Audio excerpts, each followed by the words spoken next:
Em Baçaí, falávamos sobre o cenário, do impacto que ele tem aqui no cenário estadual, na sua análise justamente das últimas eleições.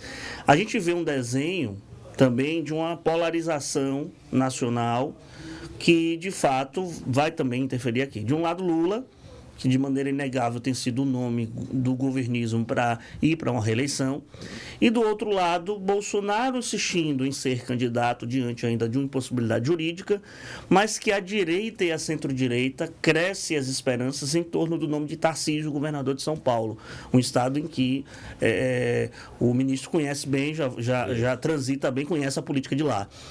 Tarcísio tem chance, de fato, de representar essa centro-direita moderada diante de um extremismo do bolsonarismo que quer ainda ser candidato? Se esse cenário com Tarcísio ajudaria, por exemplo, a ACM Neto aqui em Salvador?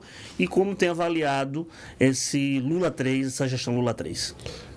Primeiro, Victor, realmente você colocou perfeitamente. É um extremismo, não é uma polarização, porque polarização é você debater ideias, você discutir programas, é você ter uma posição diferente. E nesse diálogo de posições diferentes, da divergência você acaba criando uma solução melhor. Quando você tem o debate, quando você tem o diálogo. No caso brasileiro atual, é extremismo.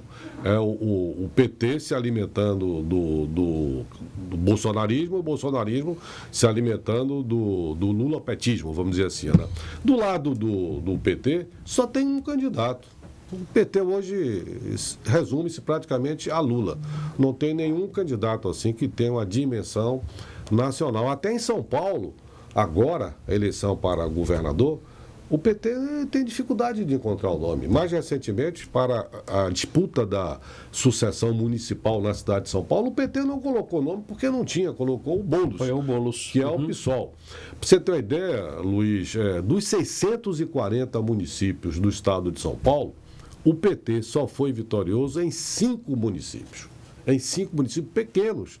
Então, no principal estado da federação, que é São Paulo, que tem 46 milhões de habitantes, o tamanho da Espanha, que tem 30% da economia nacional, o PT é absolutamente rechaçado. Então, é uma coisa que a gente tem agora, com esses últimos episódios, que aumentou, a gente percebe na pesquisa, aumentou a rejeição dos dois extremos, porque essa briga, um se alimenta do ódio do outro, né? Essa briga aí só faz prejudicar o Brasil, né? O que a gente está vendo é isso.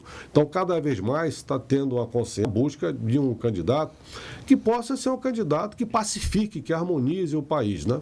Enquanto o PT só tem um nome, vamos dizer assim, esse projeto de pacificação do país tem vários nomes, né? E o principal, sem dúvida, nesse momento, sem desmerecer os demais candidatos, é o governador de São Paulo, pelo tamanho de São Paulo. Então, o Tarcísio de Freitas, que tem uma bela aceitação lá em São Paulo, ele se apresenta como um candidato, e até eu diria assim, de conversa de bastidores, o que eu ouço, é de que ele, sendo candidato a presidente da República, praticamente ele une todos os demais candidatos. Ele uniria uma possível candidatura do Zema, atual governador de Minas Gerais, do Caiado, atual governador de Goiás do Ratinho, governador do Paraná, do próprio Eduardo Leite, lá do Rio Grande do Sul. Então, ele cessaria, ele praticamente ele uniria, seria uma coisa meio que convergente.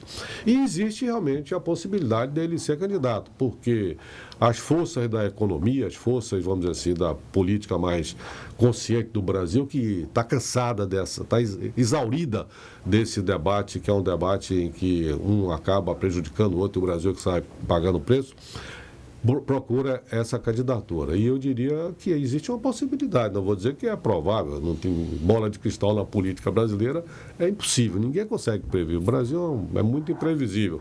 Aliás, até o ex-ministro Malan dizia que no Brasil até o passado é difícil de você prever, até o passado. Então é uma frase de efeito, mas de qualquer sorte, respondendo, o Tarcísio ele se coloca como candidato, já tem movimentos, inclusive, em torno da chapa em São Paulo, que seria organizada na hipótese do Tarcísio ser candidato a presidente, e, sem dúvida nenhuma, isso teria um grande rebatimento na política da Bahia. Isso favoreceria enormemente uma candidatura de oposição aqui na Bahia, que deverá ser representada pelo ACM Neto.